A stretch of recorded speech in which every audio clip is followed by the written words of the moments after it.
Hello friends. So yeah, we are here again with the MCQs, and okay, the first MCQ is, which of the following sites is more prone to bruising with blunt trauma? It's a shins, abdomen, buttock, or it's arms. So it's a basically it's a very simple question, but yeah, okay, I'll just okay, many are joining now, but yeah, okay, the question is very simple and it's a very simple question. I'll just repeat: which of the following sites is more prone to bruising with blunt trauma? Basically it's a forensic question, and if you have a blunt trauma, so which is the site which is more prone to bruising? And the options here are shins, abdomen, buttocks, and arms. So if you can just answer this, it's a very simple question. I'll just repeat for the last time. The question is, which of the following sites is more prone to bruising with a blunt trauma? It's a shins, abdomen, buttock, or it's arms. Okay, the answer is, if you want to answer, but yeah, the answer is very simple here, and okay, I will just tell the answer. The answer is A, that is shin. Of any TB or anything, it's a shin which is more prone to bruising, because whenever there is a bone, because basically when there is only a subcutaneous tissue, there is no fat below the skin, then we have easy bruising. And yeah, the right answer is shin. That is, the shin is we have the chest, head, and shin, which are more common for bruising. So yeah, the right answer is A, which is shin. So next question we have, which of the following materials are sterilized by a hot air oven? So basically it's a multiple choice question, and they are just asking which of the following materials are sterilized in a hot air oven. Options are glasswares, oils and powders, surgical instruments, culture media, and the swabs and resin. So if you can just answer this, which of the following materials are basically sterilized in a hot air oven? It's a glassware, oils and powders, surgical instruments, culture media, or swabs and resin. So yeah, it's a multiple choice question. So yeah, if you can just tell the answer here. Okay, it's also very simple. I will just tell. Answer is C, the glasswares, oils, powder, swabs, and resins are sterilized in the hot air oven, whereas we have the surgical instrument and the culture media are sterilized by the autoclave. So yeah, it's a very easy question, but yeah, it's a surgical instrument and the culture media which are sterilized by the autoclave, and glassware, oils, powder, swabs, and resin are sterilized in a hot air oven. Next we have, each value of a study sample is multiplied by 10. So what would be the new standard deviation of the observation? So yeah, I repeat, its options are original standard deviation into 10, is the original standard deviation into 100. It's basically like original standard deviation by 10, or it's the original standard deviation itself. So basically it's a PSL question, and then yeah, it's a calculation question. If you know the answer, is very good. I'll just repeat the questions. Usually each value of a study sample is multiplied by 10. So what would be the new standard deviation of the observation? And the options I told, it's original standard deviation into 10 into 100, or it's divided by 10, or it's original standard deviation itself. So if you just know the answer is okay, or otherwise I will only tell the answer. I know it's Sunday and no one wants to study, but yeah, we need perseverance and consistency and all that. Okay, so yeah, so the options were, it's good. The answer is very simple. It's like if you have each value of a study sample is multiplied by 10, the new standard deviation will be also, it is the original standard deviation into 10. So yeah, there is some formula for standard deviation, but yeah, you have to remember, you have to multiply it by 10 only. So if a study sample is multiplied by 10, standard deviation also we have to multiply it by 10 only. So yeah, there is nothing much to tell in this. Okay, next you have a patient who comes to you with an overactive bladder. So what is the most common reason for him to discontinue treatment with muscarinic antagonist? So yeah, it's a pharmacology question, but yeah, if you can just tell, it's a xerostomia, blurred vision, constipation, or dyspepsia. So I'll just repeat the question. The question is, a patient with an overactive bladder, what is the most common reasons for him to discontinue treatment with a muscarinic antagonist? It's a xerostomia, blurred vision, constipation, or it's a dyspepsia. So basically they are asking adverse effects. So okay, its answer is very simple. The answer is xerostomia is the most common reason for discontinuation of a muscarinic antagonists in an overactive bladder. So it's the most common adverse effect for a muscarinic drug. So if you are using a muscarinic drug, the most common adverse effect is xerostomia. So yeah, it is caused by use of muscarinic antagonist for an overactive bladder, or xerostomia, blurred vision, GI side effects. GI side effects will be in every drug mostly. But yeah, drowsiness, dizziness, confusion can also occur. You have to remember the adverse effects of a muscarinic antagonist. Let's see, move on. It's a OBG question. The question is like a mother is brought by a mother brought her 15-year-old daughter to the OPD with the concerns of excessive growth of coarse hair over her face and chest. Because there is an excessive hair over her face and chest. Which scoring system is used clinically to grade this condition? And the options are Danforth and Trotter score, it's a Holter score, it's a Ferryman-Galway score, or it's a Bladder score. So I will just repeat, it's a Danforth and Trotter score, Holter score, Ferryman-Galway score, or it's a Bladder score. So yeah, if you want to answer this. Okay. See, I was just discussing a case of a hirsutism. Hirsutism, you know, in case of hirsutism, there will be excessive hair in the body, that will be in the face and the chest mainly. And what scoring system basically you use clinically for a case of hirsutism? And the answer is it's a Ferryman's Galway scoring system. So you have to remember it's a Ferryman's, that is a Galway scoring system which we use to assess the degree of hirsutism. And the degree of hirsutism is mild if it is greater than 8 and moderate to severe if greater than 15. So there is a full classification for it's a Ferryman's Galway score to clinically diagnose a patient with hirsutism. So yeah, next we move on. Next we have a following statement is noted. Yeah, that is a following statement that was noted in a patient who presented with difficulty breathing and a bull neck appearance. So which of the following statement is true regarding the treatment of this patient? Is the treatment is started after the culture becomes positive? It's a treatment is with penicillin alone, antitoxin is reserved for complication, or it's a sensitivity to antitoxin should be tested prior to therapy. So see, basically the question, I will just repeat. The question is basically they have given one picture here. It's last time also I have done this. Okay, I'll just tell it again. It's following findings was noted in a patient who presented with difficulty breathing and a bull neck appearance. So which of the following statement is true regarding the treatment of this patient? So I'll just tell what a diagnosis here. Without diagnosis you won't be able to tell this. Yeah, it's a case of a diphtheria. In diphtheria, basically you have to differentiate diphtheria with a tonsillitis. See, in tonsillitis there will be tonsillitis, that is a white stones will be there in tonsillitis also. But in diphtheria it will be basically not in that tonsil, it will be in the mucosa also. It will be in the mucosa above and below also. So yeah, you can differentiate between diphtheria and tonsillitis. But yeah, what we are discussing here is that the following finding was noted that in diphtheria it's a diphtheria and you find difficulty breathing and a bull neck appearance. So which of the following statement is true regarding the treatment of diphtheria? Basically, options are treatment is started after the culture becomes positive. Second is treatment is with penicillin alone. Third, antitoxin is reserved for complication. And the fourth, it is a sensitivity to the antitoxin should be tested prior to the therapy. So yeah, you can just tell me what is the answer. I'll just repeat the options once. It's treatment is started after the culture becomes positive. Treatment is with penicillin alone. Antitoxin reserved for complication, or just sensitivity to antitoxin should be tested prior to the therapy. So which among is the true answer, that is the right answer? If you can just tell me the answer. Okay, I'll tell the answer here. The answer is it's D is the right answer. So in case of a diphtheria, you have to check the sensitivity of that is sensitive to the antitoxin before the therapy you begin. So yeah, you have to. It's a very common thing. You might be knowing, and it is started on clinical suspicion without waiting for the culture report.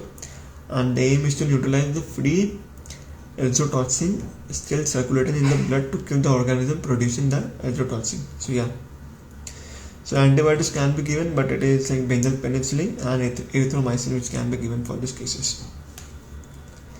Next we have, it's a breast cancer patient develops back pain after a minor fall. Her X-ray is given below. So which of the following is not included in the Merrill's scoring of the condition? It's the site of the lesion, type of the lesion, associated with pain, or is the response to bisphosphonate. So which I'll just repeat for the last time. It's a breast cancer patient who develops a back pain after a minor fall. So X-ray is given below. Which of the following is not included in the Merrill scoring of this condition? So yeah. So basically they have given one X-ray and the X-ray shows a fracture, that is a pathological fracture in this case due to the bony metastasis, which can be evaluated by the Merrill scoring system. So yeah. Merrill scoring, basically Merrill scoring system we use for breast cancer, and the right answer is it's a response to the bisphosphonates.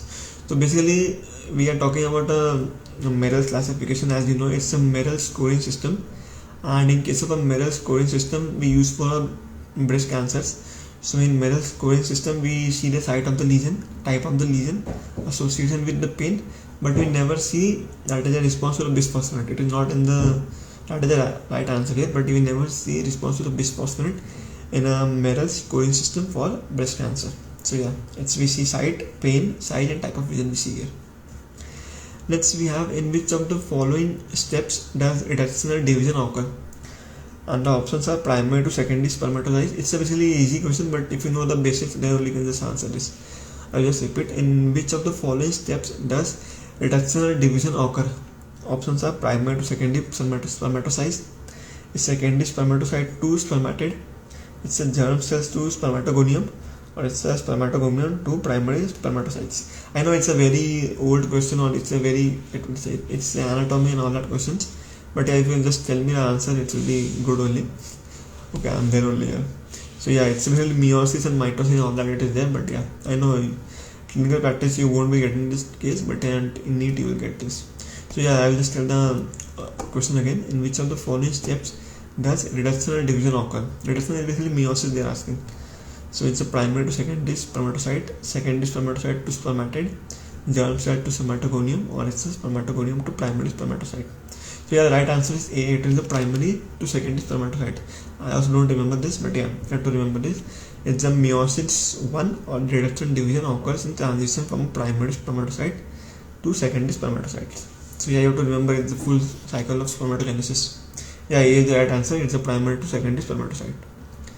So yeah, it's a meiosis 1 which we are talking. Next we have, okay, the microscopy of fecal sample of a patient showed the presence of Ascaris lumbricoides. Basically, it's a case of ascariasis, and this condition can be most effectively be treated with which of the following drugs. So basically, they are asking the drug of choice for a case of ascariasis, and the options are, it's a metronidazole, mebendazole, albendazole, it's a pyridyl palmate. So it's a very simple. We are discussing a case of ascariasis, and which is the drug of choice for a case of ascariasis. It is a metronidazole, mebendazole, albendazole, it's a pyridyl palmate. So yeah, it's very easy, but if you know it's a roundworm infestation, and the right answer is C, that is albendazole. So yeah, it's basically they are asking the drug of choice for ascariasis, and the right answer, you know, the drug of choice for ascariasis is it's albendazole. So yeah, we have other drugs also like pyridyl palmate and all that, but yeah, the drug of choice is albendazole for ascariasis. Moving on to the next question, it's a biochemistry question, but yeah, if you can answer. The enzyme kinase adds dash to the proteins. It's acetates, sulfates, carbonates, or phosphate. So it's basically enzyme kinase, if you know. So yeah. Okay, I'll just tell kinase are basically it's a class of transference which catalyzes the transfer of phosphate group from a donor to a receptor protein.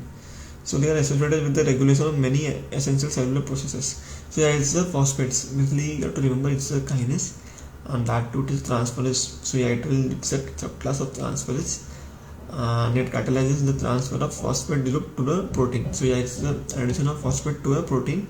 It's the enzyme kinase which acts on that. So next we have which statement regarding the NMDA receptor is incorrect. Options are glutamate is its endogenous agonist. It's glycine is essential for the receptor's response to its endogenous agonist, or it's a chloride ion channel, or it's present in the hippocampal neurons. Well, it's a biochemical question, but yeah, you must know the answer here. I will just repeat. It's a statement regarding the NMDA receptor is incorrect. So yeah, so the statement which is incorrect here, it's a chloride ion channel. So yeah, NMDA receptor permits passage of calcium and sodium ions and not chloride. So you have to remember it permits the passage of both calcium and sodium and not chloride which they have given. So yeah, it's a glutamate, that is NMDA receptor, that is glutamate is an endogenous agonist, that is it is an agonist for a glutamate, and lysine is essential for its receptor response to its endogenous agonist. Lysine is essential, and it is present in the hippocampal neurons. You have to remember it's hippocampal neurons. So okay, next we'll move on to next question. It's a patient who comes to with a 75-year-old patient with the Parkinson's disease, taken levodopa for the last 2 years. Presents to you with a disorientation, confusion, and altered sensorium. So what is your next step in the management? And the options are: reduce the dose of levodopa, IV lorazepam, oral quetiapine, or it's oral clozapine. So it's a medicine question, but yeah, it's a 75-year-old patient with Parkinson's disease taking levodopa for the past 2 years. Presents to you with disorientation, confusion, altered sensorium. So what is your next step in management? So I will just repeat the question. The question was, it's a 75-year-old with a Parkinson's disease and is taking levodopa for the last 2 years. So he presents to you with a disorientation, confusion, and altered sensorium. So what is your next step? So yeah, next step will be, what is your next step basically, and the options are: reduce the dose of levodopa, IV lorazepam, oral quetiapine, or it's oral clozapine. So yeah, if you know the answer, it's good only. Next step for management in the case of a Parkinson who has all that symptoms after 2 years of taking levodopa. See, CNS examination you will do, but it is basically we are asking for management here. So what do you do in the management? It's like a reduce the dose of levodopa, IV lorazepam, oral quetiapine, or we will do a oral clozapine. So yeah, if you can tell this answer.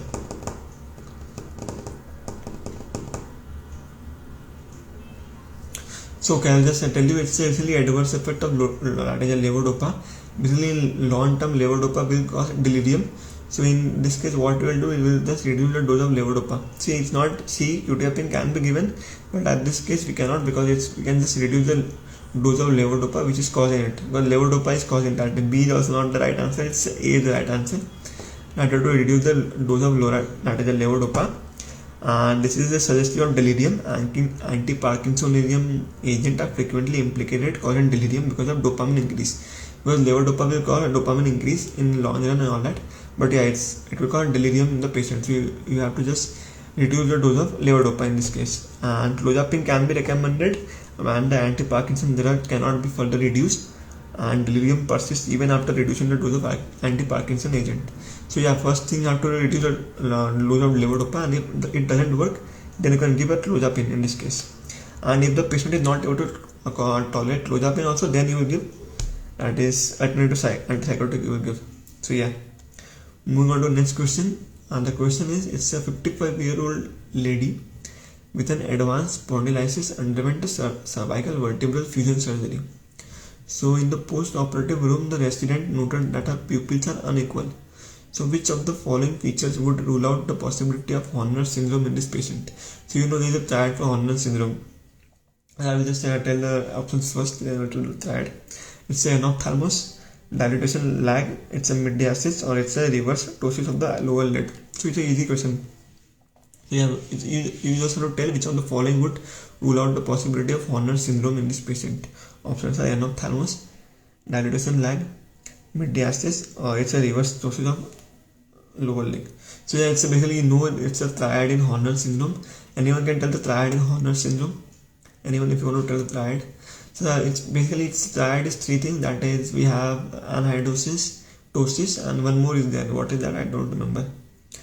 Yeah, there will be ptosis, anhydrosis, and one more will be there. There will be, anyone, if you know. So yeah, mid-diastasis won't be there, ptosis will be there, anophthalmos will also be there, and dilatation of lag will be there in Horner syndrome. So there is one triad, that is, I don't know what, one more I am missing somewhere, but yeah, it's anhydrosis, ptosis, and I think something I don't remember. It's a unilateral, yeah, it's all that. But yeah, if you can just tell, otherwise I will read afterwards only. So yeah, it's a reduced ipsilateral sweating, mild ptosis, hypochromic that is the congenital cases, and meiosis. So yeah, it's a ptosis.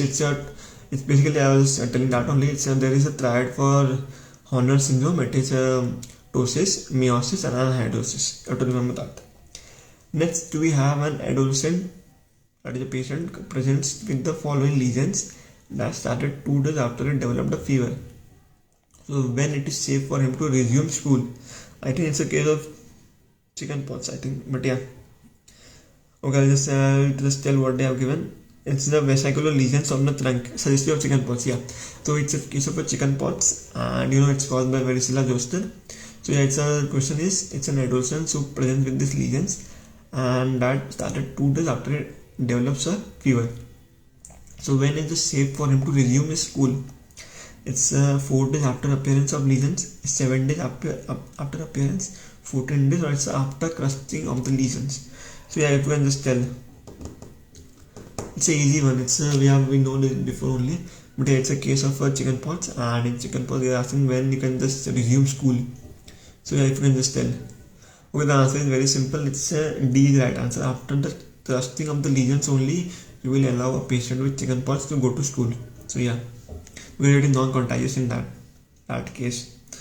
So yeah, most infection occurs before the age of 5, but can occur in older children and adults also. So the lesions are polymorphic and this is dry crust forms and then it's heals without scarring.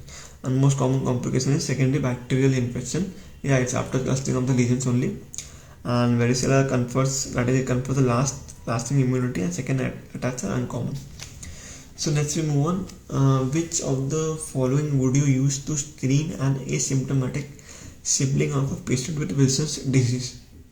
It's a serum cellular plasmin levels, genetic testing for ATP78 gene, hepatitis tissue copper, or it's a 24-hour urinary excretion of copper. So basically we are talking about a Wilson's disease, and in Wilson's basically copper will be increased. So yeah, so which of the following would you use to screen an asymptomatic sibling of a patient with Wilson's disease? It's a serum cellular plasmin levels, genetic testing for ATP7B gene, it's a hepatitis tissue copper, or it's a 24-hour urinary excretion of copper. So basically we are discussing here of a Wilson's disease. So yeah, if you can just tell me the answer. So yeah, for screening of the patient of a sibling of a patient with Wilson's disease. So yeah.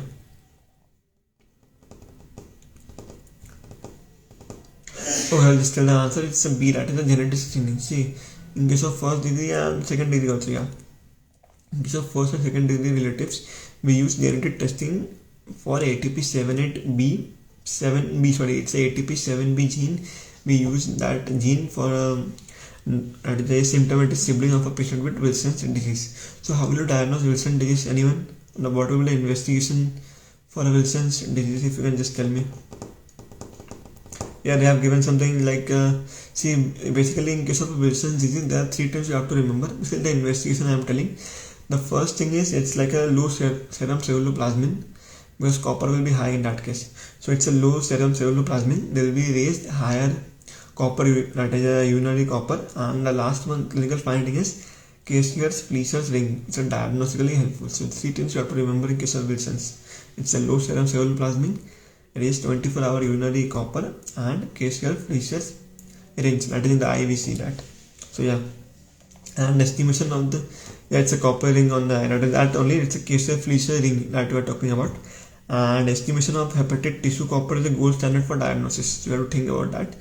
What is a gold standard? We have the hepatitis tissue copper, but we don't do that. We do an investigation choice, that is a cell plasmin we do. So next we have, what do chaperones assist in? It's a ubiquitinization of proteins. It's actually a biochem question, I think, but you have to remember it. I'll just tell the question once. What do chaperones assist in? It's a ubiquitinization of proteins, protein modification, protein foldings, or it's a protein cleavage. So yeah, we have seen this in, it's not, yeah, it's a Kessler-Fleischer ring only. But yeah, the question now is, what do chaperones assist in? It's a protein modification, protein folding, protein cleavage, or it's a ubiquitinization of proteins. So yeah, if you can just tell me the answer here. Chaperones assist in what? They basically, it's molecules which assist in, basically they bind to short sequence of hydrophobic amino acid of an extended polypeptide. So leave all that. Okay, I'll just tell you how to remember only one thing in this. It's a chaperones. They are the molecules which assist in protein folding. So whenever there is a protein folding, we will use chaperones. Next we have, what is, yeah, it's also a very easy question. Yeah, it's a folding only. So we have an easy question. What is the most common lysosomal storage disorder? It's a Tay-Sachs disease, Niemann-Pick, Gaucher's, or it's a Standoff's disease. So yeah, it's a very easy, most common lysosomal disorder. Tay-Sachs, Niemann-Pick, Gaucher's, or Standoff's disease. So yeah, if you can just tell me very fast. Anyone wants to answer this? Okay, I will only tell the answer here. I know there is some lag between the video and what you answer, but yeah, I will just tell the answer. The most common lysosomal storage disorder, as we all know, it's Gaucher's disease. You have to remember that. It's a factual question. It's an autosomal recessive. It's an autosomal recessive disorder resulting from mutation in the gene encoding for glucocerebrosidase. So yeah, it's a Gaucher's disease only. Yeah, that is the right answer for this. It's the most common lysosomal storage disorder. Next we have, it's a COVID. You might be knowing this answer also. The airport authority sent a COVID-19 suspect patient to the designated district hospital for consultation. So he came positive for a RT-PCR testing. As the duty doctor, you observe that he has mild symptoms that can be treated on an outpatient basis. So what will be your recommendation?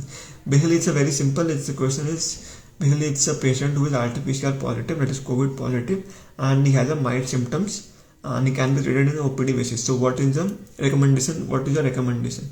Options are home isolation for 7 days from testing positive, home isolation, home quarantine for 10 days for testing positive.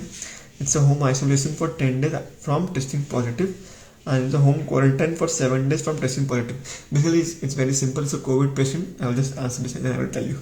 So yeah, basically it's a very simple question. There is a COVID RT-PCR positive patient who has mild symptoms, and you will give it on a OPD basis. So what you will tell him?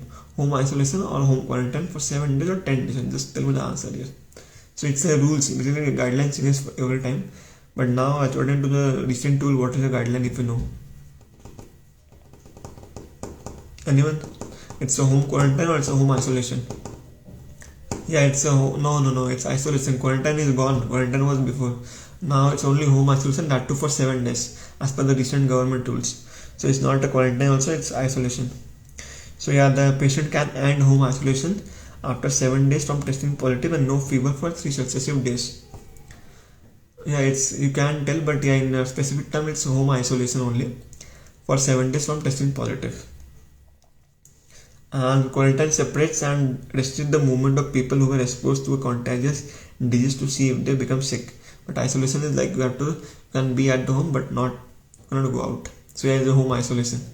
Yeah, there is a thin difference between home isolation and home quarantine, but yeah. Next we have, see, isolation is a separation and restriction of movement or activities of person who are sick to prevent transmission, and quarantine is basically movement who are exposed to a contagious disease to see if they become sick. Yeah, because it's a two different things, but you have to remember is that for patient it is isolation, for you who is in contact with the patient it's quarantine. Next we have a patient like a presents to the clinic with the clinical features suggestive of Kawasaki disease. So she was admitted to the ward for treatment. So which of the following is the treatment of choice for disease? Basically they are asking you what is the drug of choice for a Kawasaki disease. It's IV immunoglobulins, it's a steroids, cyclophosphamide, or it's a mycophenolate mofetil. Yeah, it is also easy one. So what is the treatment of choice for Kawasaki disease? It's IV immunoglobulins, steroids, cyclophosphamides, or it's a mycophenolate mofetil. So yeah, if you can just tell me. Anyone wants to tell the answer? Kawasaki disease, the drug of choice for Kawasaki disease. Immunoglobulins, steroids, cyclophosphamide, or it's a mycophenolate mofetil. So yeah, basically it's an autoimmune disease. Yeah, it's IV immunoglobulins is the right answer. And the treatment of choice is that only. It's IV immunoglobulins along with aspirin vigor have proven beneficial in preventing the coronary artery abnormality also. So yeah. So I'll just take the criteria, that is the criteria for Kawasaki disease. We have basically it's a fever of 5 days or more duration plus 4 of the following criteria. There will be oropharyngeal changes in the peripheral extremities, cervical lymphadenopathy, polymorphous rash, and bilateral non-purulent conjunctival infection. So out of this 4 should be present, and there should be a fever of 5 days to diagnose it as a Kawasaki disease. It's oropharyngeal changes in the peripheral extremity, cervical lymphadenopathy, polymorphous rash, and bilateral non-purulent conjunctival infection. See, it's not a okay chocolate, you have it at your home only. We cannot provide it online. So yeah, now we have, it's a middle-aged woman who was diagnosed with a major depressive disorder associated with suicidal thoughts, is scheduled to receive electroconvulsive therapy. So what is the anesthetic agent of choice for this procedure? So basically you are an anesthesia PG, you can just tell, and there is a patient who comes who is a middle-aged woman and she is diagnosed with a major depressive disorder associated with suicidal thoughts, and it is scheduled for a electroconvulsive therapy. So yeah, I will just repeat the question once again. It's a middle-aged woman diagnosed with a major depressive disorder associated with the suicidal thoughts is scheduled to receive electroconvulsive therapy. It's very simple. It's a psychiatric patient to receive electroconvulsive therapy. What is the anesthetic agent of choice for this procedure? It's thiopentone, methotrexate, pentobarbital, it's a lorazepam. So yeah, if you can just tell investigation of that is it's the anesthetic of choice for electroconvulsive therapy is thiopentone, methotrexate, pentobarbital, it's a lorazepam. So yeah, if you can just tell. Anyone wants to tell what is the agent of choice for this?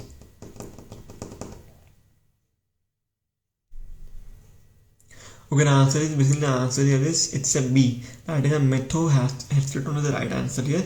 Why? Because methotrexate can induce seizures, but yeah, it is also a rapid recovery. It is also useful in identifying epileptic foci during surgery for resistant seizures. Yeah, it's not thiopentone. It is methotrexate. So basically we are inducing seizures in case of electroconvulsive therapy. So basically this methotrexate can induce seizures and it also has a rapid recovery. So basically it is useful for identifying the epileptical foci during surgery for resistant seizures. So yeah, it's the methotrexate which we have to remember in this case. Next we have, which of the following events of wound healing will be altered in a patient with scurvy? So yeah, the patient is there with the scurvy, so which of the following wound healing will be altered? Platelet aggregation, phagocytosis, early matrix scaffolding, or it's a deposition of inorganic matrix. So yeah, if you know the mechanism, what happens in scurvy, you can just tell. Scurvy, you know what it is scurvy? You can just tell that it's which of the following event of wound healing will be altered. It's a platelet aggregation, phagocytosis, early matrix scaffolding, or it's a deposition of inorganic matrix. So yeah, if you can just tell me the answer in this case also. Basically, it's a collagen disorder, if you remember. A deficiency of scurvy, do you know it's a deficiency of vitamin C? See, in scurvy, what happens? Vitamin C deficiency, you know it's very common. But yeah, it's a collagen disorder because collagen will not be formed in this case. So yeah, collagen is not formed, it will affect the early matrix scaffolding. Because in scaffolding only the collagen will be coming together and joining. No, it's not phagocytosis, it's early matrix scaffolding. So you have to know the mechanism which happens in scurvy. So yeah, so the answer is C, that is the early matrix scaffolding, because collagen is deficient. It's a poorly formed collagen in case of a scurvy. Next we move on. Biopsy was obtained from a patient with a chronic peptic ulcer disease.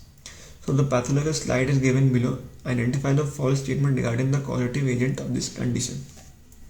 So I'll just tell you what is the pathological image they have given here. So yeah, it's a typical feature they have given. That is a Worthin's cherry silver skin they have given. Okay, I'll just tell you what it is. It's a case of a hypergastrinemia which is caused by H. pylori, because you won't be able to see the image here, but I'll just tell you it's a Worthin's cherry silver stain, and which is suggestive of H. pylori causing a hypergastrinemia. So the question is, the biopsy which was obtained from the chronic peptic ulcer disease, and identify the false statement regarding the causative agent. So causative agent I already told you, it's a H. pylori. So what is the false statement here? So the options are, it causes hypogastrinemia, it causes the most common type of gastritis, it is associated with the causation of gastric mytoma, or it is considered by WHO as a class 1 carcinogen. So if you can just tell what is a false statement in this condition. It causes hypogastrinemia, it causes the most common type of gastritis, it is associated with the causation of gastric mytoma, or the last one considered by WHO as a class 1 carcinogen. So if you can just tell. Anyone? Okay, that's very simple. It's see, H. pylori will never cause hypogastrinemia, because acid secretion will be increased in case of H. pylori. So yeah, it's the right answer, but yeah, it's a false regarding the H. pylori. It will cause hypergastrinemia, not hypogastrinemia. And other options are, it's the most common type of gastritis. You know, it's from H. pylori and associated with the gastric mytoma. And the last one, what was? It is considered by WHO as a class 1 carcinogen. That is also okay. Let's we move on. What is the most commonly done chest X-ray view? It's a PA view, AP view, lateral view, and oblique view. I don't know all the questions are easy to do, but yeah, most common X-ray done here is PA view, AP view, lateral view, or it's a oblique view. So I think this you can just tell it's a very easy question. Most common X-ray view done in chest X-ray view: AP, PA, lateral, oblique. Okay, I will tell the answer. It's that is a PA view. Whenever we do a surgery or anything like that, we go for a PA view for X-ray for any condition. Generally, we have a PA view only, and it is usually done in full inspiration and standing position. If your patient is in the full inspiration, and yeah, it's a PA view. It's in full inspiration and standing position. We do a PA view. So in the last two questions we have, what is the average incubation period for hepatitis A virus? It's less than 1 week, 30 days, 90 days, or 120 days. So just remember, whenever hepatitis is there, and what is the incubation period they are asking, average incubation period, that too for hepatitis A patient. It's less than 1 week, 30 days, 90 days, 120 days. So you can just tell me the incubation period of hepatitis A virus. Yeah, it was PAV only, but you were coming late. Okay, it's 15 to 30 days. Yeah, it's 30 days only. I can just, it's 15 to basically it's around 30 days. It ranges from 15 to 50 days, and the clinical disease has a prodromal stage and the iterate stage, you know. But yeah, the right answer is 30 days in this case, and it ranges from 15 to 50 days. You have to remember that it's hepatitis A virus. Next, the last question for today. A 41-year-old man was brought to the emergency with a profusely bleeding scalp laceration following RTA. So what is the nature and layer of origin of the bleed? So yeah, we have to think in this question. It's a 41-year-old man who was brought to the emergency with a profusely bleeding scalp laceration following an RTA. So what is the nature and layer of origin of the bleed? It's a venous bleed, loose areolar tissue. It's a venous bleed, or it's a dense connective tissue. It's a arterial bleed, or it's a dense connective tissue. And the last one is it's a arterial bleed and loose areolar tissue. So yeah, so it's a scalp you have to remember it's a venous or arterial. I think it's venous, but I don't know, I'm not sure, but yeah, I think it's a venous bleed only. And we have a loose areolar tissue, or it's a dense connective tissue. So you know, it's not a venous, but yeah, it's arterial. So yeah, it's the scalp bleeding is predominantly arterial. And you can just tell me it's a dense or loose. Okay, so the answer is it's basically it's like if you have a scalp laceration, there will most common bleeding, it will be from the artery, not from the vein. So it's arterial bleeding, and that too the layer of origin will be for laceration, it will be dense connective tissue of the scalp. So you have to remember it's a dense connective tissue as well as it's a arterial bleed. So profuse bleeding can occur due to low venous pressure and the erect posture which we have, and the dense connective tissue holds the arteries open and does not allow them to retract, causing, basically we are discussing the causes of profuse bleeding. I will just repeat, it's a low venous pressure in erect posture, and we have a dense connective tissue which holds the artery open and does not allow them to retract, causing profuse bleeding. So which has, it's a extremely rich blood supply from the external carotid arteries, and it becomes fatal unless totally controlled by sutures. So yeah, we complete this MCQ session for today, and yeah, thank you so much. Good night, take care.